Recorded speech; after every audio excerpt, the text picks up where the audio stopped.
In the heart of Lviv, a city imbued with historic charm, young Petro stands firm. His small hands clutch the vibrant blue and yellow of Ukraine's flag, its colors bold against the gray skies. Petro is only 10, but the weight of his country's pain sits heavily upon his young shoulders. Barefoot on the cobblestone streets, Petro's gaze focuses on the horizon where the sun dips beneath rolling hills. His village has borne witness to war's relentless chaos, the laughter of childhood replaced by whispers of devastation. Petro's uncle, a soldier, bravely fights on the front lines, while his parents work tirelessly to keep the family safe.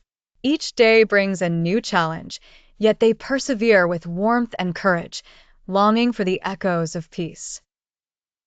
Gathered around, townsfolk listen as Petro speaks with clarity beyond his years.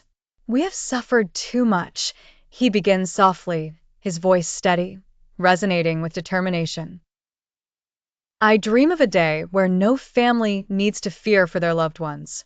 A day when the only fireworks we see are those celebrating freedom." They nod quietly, united in hope, touched by Petro's poignant appeal. Here he stands, a beacon of resilience, echoing the dreams of many whose lives have been touched by conflict.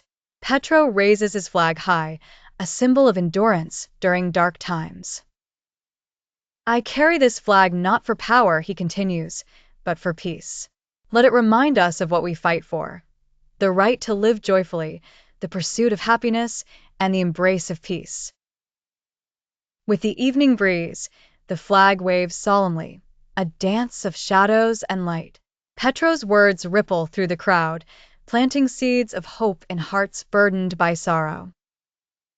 "Together, we can hope and believe that one day the war will end," he concludes. As night falls, this community holds fast to Petro's dream, his message a testament to their enduring courage. They stand hand in hand, hopeful for the dawn promised by peace, a future where flags wave only to celebrate victory over fear.